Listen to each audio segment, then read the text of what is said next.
A very good morning to you. I'm Lou Brown and you're watching A News. Here are your top stories. Egypt and Red Cross join search for hostage bodies in Gaza. The ASEAN Summit enters its second day as Cambodia withdraws troops from its border with Thailand. And a US Navy helicopter and fighter jet crashed over the South China Sea with all crew rescued.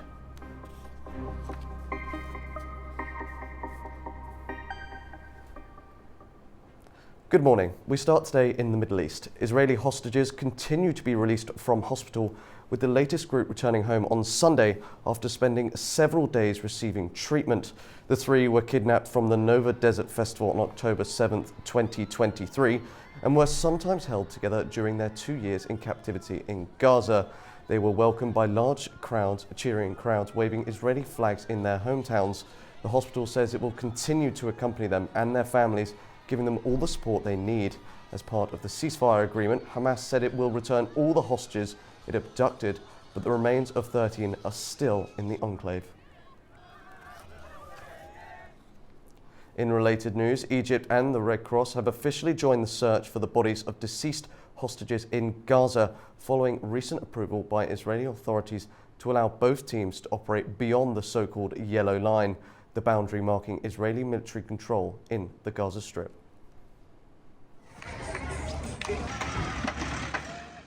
Israel has allowed Egypt and Red Cross teams into Gaza as search for hostage bodies widens on Sunday.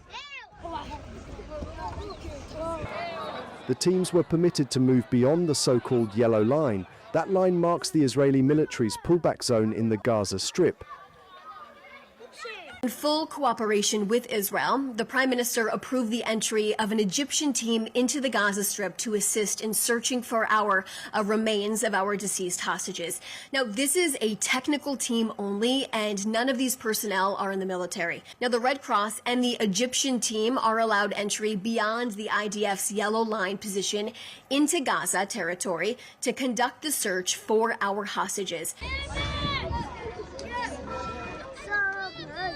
In the shades of Israel's decision, Red Cross and Hamas meet in attempt to locate bodies of deceased hostages in Gaza. They reportedly met members of Hamas's shadow unit in Rafah, who escorted them to sites believed to contain Israeli remains, according to Hamas-linked media. The latest development comes amid ongoing efforts to implement elements of a fragile agreement concerning hostages and post-war arrangements in the Gaza Strip.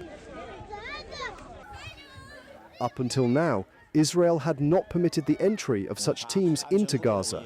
So far, Israel has repatriated the remains of 195 Palestinians, while Hamas has returned 15 bodies of Israeli hostages. In a major surprise, a US Navy helicopter and fighter jet crashed in separate incidents over the South China Sea on Sunday. Both accidents happened within the same half an hour during routine operations, according to the Navy's Pacific Fleet. All crew members were safely rescued, and investigations have been launched to determine the causes of both crashes. The fighter jet marks at least the fourth $60 million aircraft the Navy has lost this year. Now to an update on the meeting the world is keeping a close watch on. US President Donald Trump told reporters he won't meet with Russian President Vladimir Putin until he believes there's a deal in place to bring peace between Russia and Ukraine. I'm going to have to know that we're going to make a deal. I'm not going to be wasting my time. I've always had a great relationship with Vladimir Putin, but this has been very disappointing. I thought this would have gone long before peace in the Middle East. Now, Russia says it's continuing high-level talks with officials from the Trump administration despite new US sanctions on its oil industry. Russian President Vladimir Putin's special envoy insists that any attempts to pressure the Kremlin are pointless and claims key military and nuclear developments are being communicated directly to Washington. We have also already managed to convey to our American colleagues information about President Putin's meeting with the General Staff this morning, where the President was informed that 5,000 Ukrainian troops are encircled near Kupiansk another 5,500 near Krasnoarmeysk, and about the successful testing of the completely new Burevestnik nuclear-powered missile. It is crucial that this information is being conveyed directly to the leadership and key personnel in the US presidential administration. In keeping with that news, Russia says it has successfully tested its nuclear-powered Burevestnik cruise missile, a weapon President Vladimir Putin claims can pierce any defense shield. The announcement marks what Putin called crucial testing of a missile that once seemed impossible to build. According to a senior Russian general, the Burevestnik, also known to NATO as Skyfall, flew for 15 hours and covered 14,000 kilometers during its test on October the 21st. The test follows as President Donald Trump increases pressure on Russia to agree to a ceasefire in Ukraine and threatens new sanctions. Now, NATO member Lithuania closed Vilnius airport on Sunday after several objects believed to be helium balloons entered its airspace, the fourth such incident this week. The airport was also shut down on Saturday after weather balloons crossed into Lithuanian airspace from neighbouring Belarus. Authorities say the balloons are used by smugglers to transport contraband, cigarettes, but they also blame Belarusian President Alexander Lukashenko for failing to stop the crossings. Lithuania's National Security Commission is scheduled to meet to assess the situation. Now, here's the latest on nuclear energy in Europe. In Germany, 2 cooling towers in Gundremmingen were brought down, marking another step in the country's shift from nuclear power to renewables. The event brought local onlookers who were moved to see a familiar part of their town disappear. Germany demolishes Gundremmingen cooling towers as nuclear phase-out continues. 2 huge cooling towers that had dominated the skyline since 1980 were demolished at midday on Saturday in the Bavarian town of Gundremmingen, marking another step in Germany's nuclear phase-out as part of its shift from nuclear power to renewable energy. Germany's last 3 nuclear plants went offline in 2023. The country has been gradually moving away from nuclear energy since 2011, following the Fukushima disaster in Japan, where a powerful earthquake and tsunami caused a nuclear meltdown and widespread radiation fears.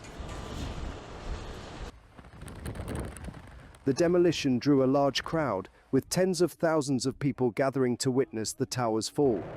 For many locals, the event was nostalgic and emotional.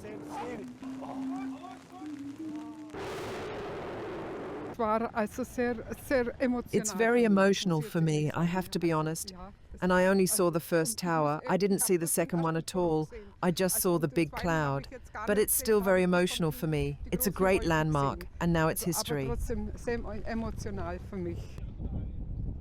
The towers had been a familiar landmark for decades, and seeing them disappear felt like losing a piece of home. This is not necessarily about nuclear power plants, but rather about the cooling towers.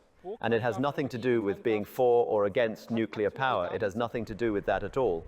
I spoke with some opponents of nuclear power today, and I spoke with supporters of nuclear power. The mood is similar everywhere. A piece of home is being lost, and that is the situation. The demolition has sparked fresh debate over Germany's energy policy. Rising energy prices after Russia's full-scale invasion of Ukraine have led some politicians to question Germany's decision to phase out nuclear power, while pro-nuclear groups and some Bavarian conservatives have gone further, calling for a full rethink of the policy. Elsewhere in Europe, nuclear plants in France and Switzerland have had to reduce output or shut down temporarily due to extreme heat waves, which make river water too warm to safely cool reactors and could harm local ecosystems. For residents of Gundremmingen, however, the tower's collapse was above all a symbolic farewell, a moment to reflect on the plant's long presence in their community. To news that shocked the world, a breakthrough in one of the world's most daring museum heists. French prosecutors say suspects have been arrested over the theft of crown jewels from Paris's Louvre Museum. The jewels, worth more than 80 million euros, were stolen in a lightning-fast raid last week and raised new questions about security at the iconic site. Suspects in the daring theft of crown jewels from Paris's Louvre have been arrested, prosecutors said Sunday, a week after the audacious heist shocked the world. According to local reports, 2 men in their 30s from the Seine-Saint-Denis suburb of Paris were detained on Saturday evening. Both were already known to police, and one of them was reportedly preparing to leave for Algeria when arrested at Roissy airport. Authorities did not confirm the total number of arrests or give further details, warning that any leaks could jeopardize the ongoing investigation. The robbery took place on Sunday of last week, when thieves used a basket lift to scale the Louvre's facade, smashed a window, and forced open display cases in the Apollo Gallery. The theft took less than 8 minutes, highlighting the boldness and precision of the operation. Consequently, the Louvre moved part of its jewellery collection to the Bank of France vaults on Friday as a precaution, according to local media. They made off with 8 priceless objects valued at €88 million, $102 million, including a sapphire diadem, a necklace, and a single earring linked to 19th century queens Marie-Amélie and Hortense. One item, Eugenie's emerald-set imperial crown with more than 1,300 diamonds, was later found outside the museum, damaged but restorable. The Louvre, which had reopened earlier this week, called the incident a terrible failure, raising fresh questions about security at the world's most visited museum. The window the thieves used to rob the Louvre last week has become Paris's newest must-see attraction. Visitors have been flocking to the site to see the escape route for themselves. We now return to our coverage in Southeast Asia as leaders had gathered in Kuala Lumpur for the 47th ASEAN Summit, joined by major partner nations, including the US, China and Japan. Against a backdrop of rising regional tensions, the summit is addressing trade, economic partnerships and security challenges while marking key milestones and new developments in regional trade agreements. Leaders from across Southeast Asia and partner nations have gathered in Kuala Lumpur, including the United States and China, for the 47th ASEAN Summit at a critical time of rising regional tensions and shifting global alliances. Top on the agenda, trade and regional economic partnerships, the South China Sea disputes, Myanmar's political crisis, and efforts to strengthen economic integration amid global uncertainty. Malaysia's Prime Minister Anwar Ibrahim opened the summit by calling the Thailand-Cambodia ceasefire an act of courage and reaffirmed ASEAN's commitment to peace in Myanmar. Amid diplomatic milestones, ASEAN formally welcomed East Timor, or Timor-Leste, as its 11th member. The historic accession, marked by the raising of the country's flag, fulfills a vision set nearly half a century ago. Malaysia also announced plans to host the 5th summit of the Regional Comprehensive Economic Partnership, the world's largest trade bloc, on Monday. Prime Minister Anwar highlighted recent trade advances. Now we have upgraded ASEAN Trade in Goods Agreement ATIGA, and it is certainly a decisive step forward. The signing of ASEAN-China Free Trade Area 3.0 on 28th October will mark a new chapter in our partnership. Beyond ASEAN Plus One framework, we are accelerating the Regional Comprehensive Economic Partnership, the world's largest free trade pact. We will host the 5th RCEP Leaders Summit tomorrow to give a new momentum to this implementation. US President Donald Trump, attending the summit for the first stop of his Asia trip, held a bilateral meeting with Anwar. The two countries reached agreements on reciprocal trade and critical minerals. Trump also told Southeast Asian leaders that his country would be a strong partner for the region for many generations. Message to the nations of Southeast Asia is that the United States is with you 100%, and we intend to be a strong partner and friend for many generations to come. 1 year ago, we were in a different position, but now we're in the best position we've ever been. And I really do. I say it's the golden age of America, golden age of the United States. Together we'll create incredible prosperity for the nations on both sides of the Pacific Ocean and to seize new opportunities for all of our people. Japanese Prime Minister Sanai Takaichi said Japan consistently supports the ASEAN outlook on the Indo-Pacific and called for closer cooperation between Tokyo and the regional bloc at the summit. As the summit continues, ASEAN leaders are pressing for trade multilateralism, deeper ties with new partners, and renewed regional stability, navigating between the US's assertive trade policy and China's growing influence across Southeast Asia. Remaining in the region, Cambodia began withdrawing troops from its border with Thailand Sunday night after signing an extended ceasefire in Malaysia, with US President Donald Trump helping mediate. Footage shows soldiers loading tanks onto trucks as part of the first phase of the pullback. The agreement builds on a truce from 3 months ago, ending 5 days of fighting that killed at least 48 people and displaced hundreds of thousands. Focusing on trade, China and the US have reached a preliminary consensus on key issues, including extending their trade truce, fentanyl control and export regulations. The announcement comes after 2 days of talks in Kuala Lumpur between Chinese Vice Premier He Lifeng and top negotiator Li Chenggang, and US Treasury Secretary Scott Bessent and Trade Representative Jamieson Greer, held on the sidelines of the ASEAN Summit. Li did not provide further details on the agreed terms.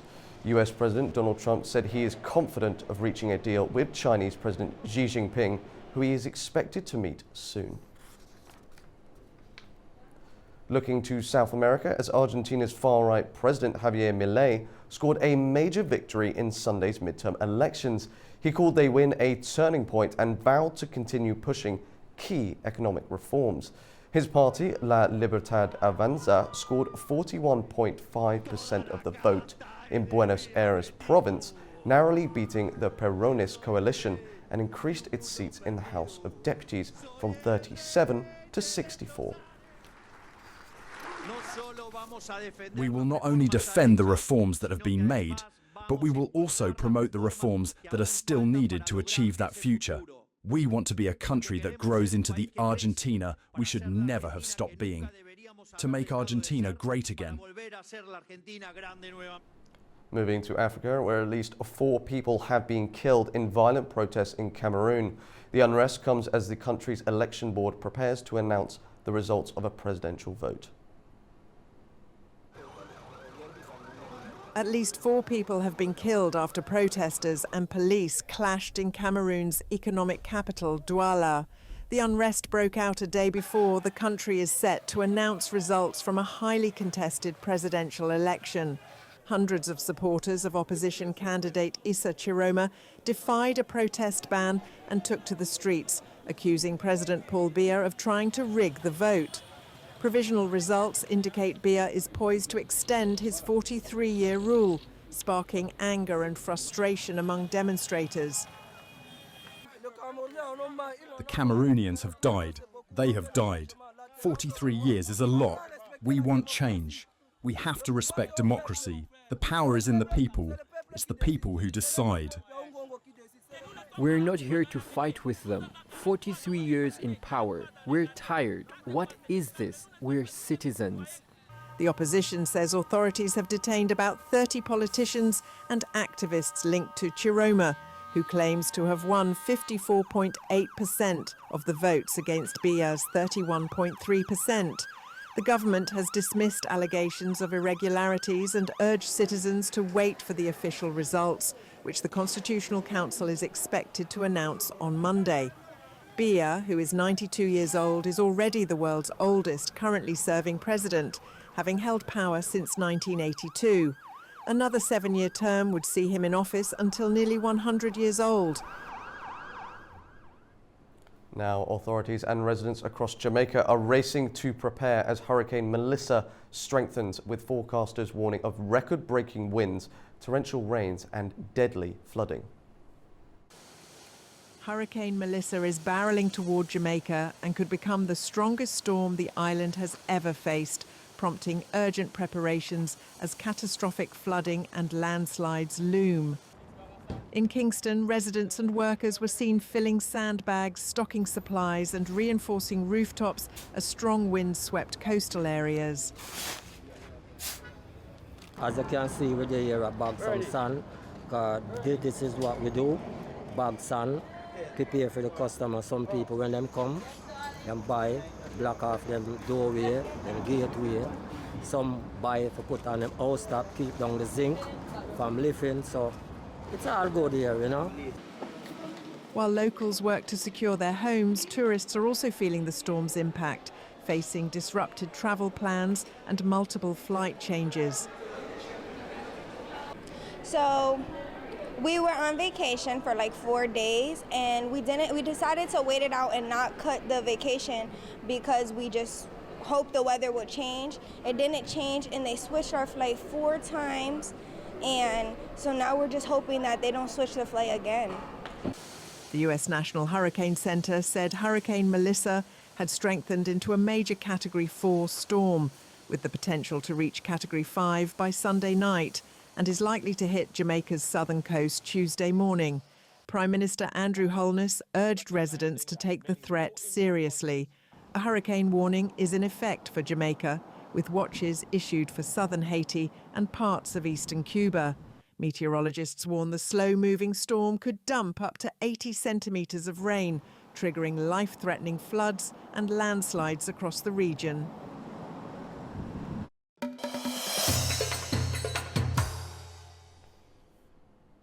Now, tensions ease in Turkey's decades-long conflict with Kurdish militants as the PKK takes a major step towards disarmament. The group's withdrawal marks a new phase in efforts to end one of the country's longest-running insurgencies. The Kurdistan Workers' Party said on Sunday the move is part of a disarmament process coordinated with the government. The group urged Ankara to take steps allowing it to enter politics legally. The PKK has waged an insurgency against the Turkish state since 1984. It decided in May to disarm after a call from its jailed leader, Abdullah Öcalan. The conflict has killed more than 40,000 people. In a statement from its base in Iraq's Kwandal Mountains, the PKK said the withdrawal aims to build a free, democratic and brotherly life. It asked the government to pass laws that would allow its political integration. Ömer Çelik, spokesperson for Turkish president, said the move supports the goal of a terror-free Turkey. He added that it will help guide a parliamentary commission working on the legal side of the process.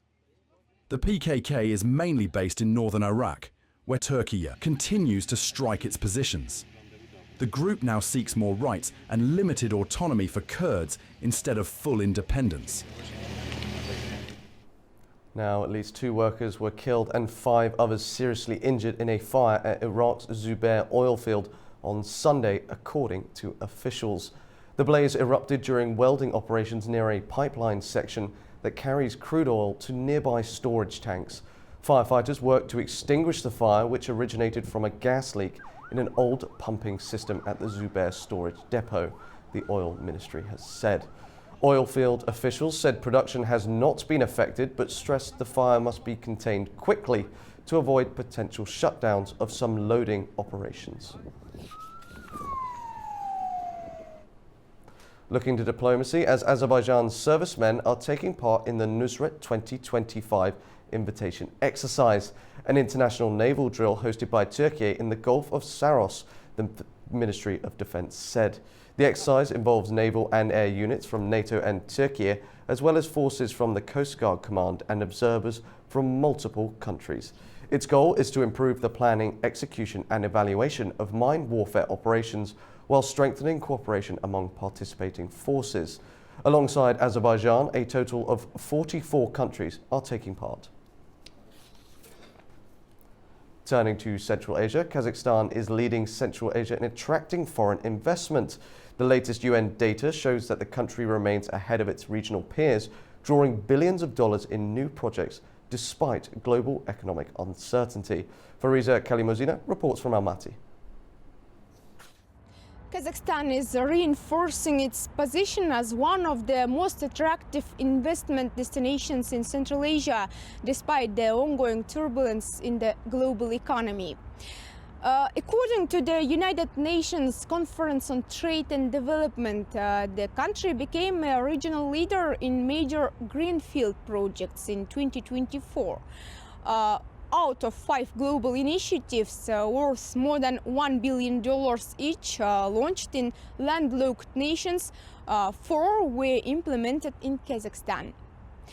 The total volume of foreign direct investment reached $17.2 billion last year.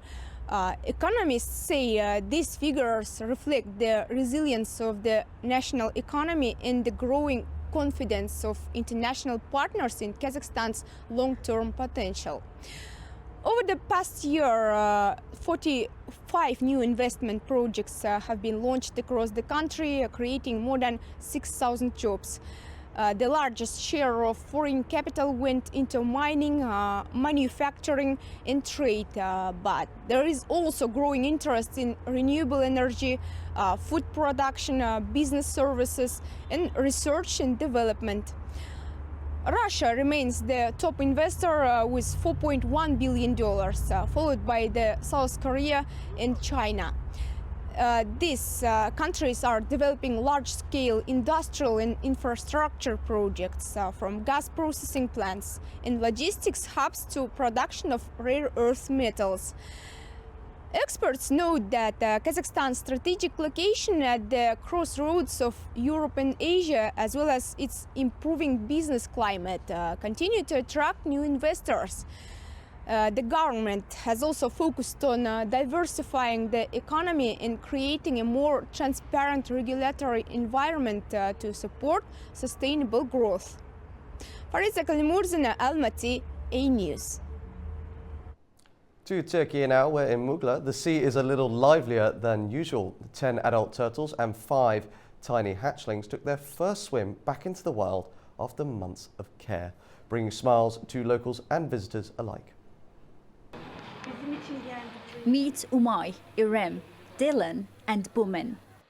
And no, these aren't the names of humans. They belong to a group of tiny, brave sea turtles ready for their next big adventure. After months of care and rehabilitation, these sea turtles are finally returning home. In Mughla, 10 adult turtles and 5 little hatchlings were released into the sea in a touching ceremony that delighted both locals and tourists. These turtles made a journey of hope. Professor Dr. Jakub Kaska, director of the Sea Turtle Research, Rescue, Rehabilitation and Information Center, said returning injured turtles to the beaches where they were born is a deeply rewarding experience. He added that this year, 4 green turtles, 6 caretta and 5 hatchlings were sent back to the sea. Ömer Bolat, Provincial Director of Environment, Urbanization and Climate Change, noted that around 40,000 hatchlings emerged from 800 nests this year, and that the area continues to be carefully protected. As the rehabilitated turtles were set free, locals and tourists watched with delight as tiny flippers paddled into the waves, beginning a new chapter of life in their natural home. Now to sports. We're joined live from Doha by our very own Nick Summerby to unpack a thrilling weekend of action and look ahead to what's next. We'll kick things off with the high-speed drama from the Formula One Grand Prix in Mexico before turning our attention to the Premier League and plenty more. Nick, can you just talk us through what happened at this week's race? Yeah, all our eyes were on Mexico City and we're down to the last 4 races. Lando Norris really putting the pressure on, and all of a sudden Verstappen as well, who's raced his way into the championship and thinking, is there an outside chance he can actually go and win it? Well, not this race. It was Lando Norris. He started in first place on the grid and he finished off in first place. Leclerc second, Verstappen third. He is now the leader, Lando Norris. But he had a lot of boos from the crowd. The reason is because they think McLaren are favouring him instead of Piastri. Because in Monza they exchanged cars, and all of a sudden the crowd aren't very happy. It doesn't bother him because he's determined, but now he is number one. As I said, 4 to go, Brazil the next race, it's really getting excited. And I said with Verstappen, don't cancel him out. He's capable of winning all the next 4 races though. But congratulations to Lando Norris. He's been determined, he's been driving aggressively because he's hungry to win the championship for the first time. And could you just talk us through the latest in the Premier League? As a Chelsea fan, you know that I'm still in mourning, and also Sheffield Wednesday equally is sad news, filed for administration. Could you just talk us through a little bit more in the world of football? Yeah, I'll just take you through Sheffield Wednesday. 158 years old they are. They're one of the founder members. They are now been put into administration. Many years back they were in the Premier League, which is a good thing. Chansiri is the owner of the football club, has spent money, but unfortunately the fans protest, they boycotted games. The club is all over the place. Players not getting paid, people losing their jobs. They're in administration. We now hope that somebody in the final hour will come and buy it, get the club together, huge history, and get them back and get the club running and get Sheffield Wednesday fans back believing. So it's a really sad story, but I think there's going to be a positive out of it at the end and a bright future. Going into the Premier League, it's all Arsenal's. Everyone's talking about it. They're now 4 clear. Eze scoring against his old side, Palace, and they look good for it. Liverpool lose again. Can you believe it under Arne Slot? They're all over the place against Brentford. Manchester United winning 3 on the bounce. Manchester City, my old team, they got beat at Villa. The North East clubs, Newcastle winning. And obviously you were talking about Chelsea there. Sunderland beating Chelsea 2-1, having been 1 goal down. Spurs, they move up to 3rd. With a big result against Everton. Burnley, I mean, the teams which have come up are doing fantastic at the moment. You do have to say that. Burnley beating Wolves. Wolves haven't won yet, but Burnley, they were winning 2-0. It went to 2-2, and then they end up getting the victory there. Bournemouth in 2nd place, by the way. What a fantastic achievement, what they have done as well. And West Ham still struggling. Nuno Santos, who's come in there in 19th, only 1 victory. So the bottom 3 are Forest, West Ham and Wolves. But as I said, it's all Arsenal's. I'll take you through as well around Europe while I'm on a roll. Paris Saint-Germain back in 1st place. Marseille, who lost against Lens 2-1. The big game, El Clasico, they reckon over 650 million people watched the game. Barcelona with a team in form, going to the Bernabeu. They've won the last 5 meetings between the pair of them, but it wasn't this time. It's about Mbappe and about Bellingham. Good performance from Rashford as well, by the way, but it was all about Real Madrid. There was a little bit of trouble at the end as well, and if you look as well, with Spain, there's a lot of problems. Courtois, the goalkeeper, had a lot to say. They're trying to take some of the games over to Miami, over to America. Last week, some of the players just stood still, literally for 15 seconds. It wasn't put on the televisions, but there's a bit of backlash. These players don't want to go, and they want to keep their league in Spain. I don't know about that. You know, if you want to get paid the big money, sometimes you have to do things to get more money to try and be as global and as big as the Premier League. Gone away from that, Napoli, big performance for them. They are top of the league after a very disturbing performance when they lost 6-2 against PSV in Europe in the midweek. But they're back. Kevin De Bruyne and McTominay's a legend there. And Germany, just a quick one. Every week it comes to me about Bayern Munich. What form they're in. They haven't been beaten since the World Club Cup. They've scored 30 goals and conceded 4. Keep your eye out for those in the Champions League. Well, I'm glad you mentioned they haven't been beaten. That was Chelsea who beat them, so that does put a smile on my face now. Can you tell us a little bit more from any other sports? You know, the boxing world, anything going on? Yeah, well, I'll take you straight away to the UFC. Tom Aspinall was the heavyweight champion who fought against Cyril Gane. It was called a non-contest. Because if you look at it, it wasn't gouging of the eyes, but he caught them, and it didn't look very nice. I mean, it's a gruesome sport anyway, but it was a non-contest. So you feel a little bit for the fans who paid the money for the big fight, but you'd imagine there's going to be a rematch there. Also on a big fight as well, it was Fabio Wardley against Joseph Parker. Joseph Parker simply comes through this fight. He gets the all-in-belts fight against Usyk. It didn't happen for him. This young boy, Fabio Wardley from Ipswich, who was not long ago was white collar boxing. When you say white collar boxing, it's where you turn up for a fight, not professional, not amateur. He's all of a sudden made a statement. He's in the professional world now. Is he going to get that title shot? And when I talk about a title shot, all the belts on the line against Usyk. Is it too early for him? Is Usyk going to give him the opportunity? This would be like Rocky against Rocky against Apollo Creed. I mean, this is, if he gets this, it will be phenomenal because Usyk is simply the best. But wonderful performance from Fabio Wardley. Well done and congratulations to him. Well, thank you very much for your insights this morning, Nick. I look forward to chatting next week. That's your news update from this morning. From all of us in the studio, thank you for watching and stay tuned to A News.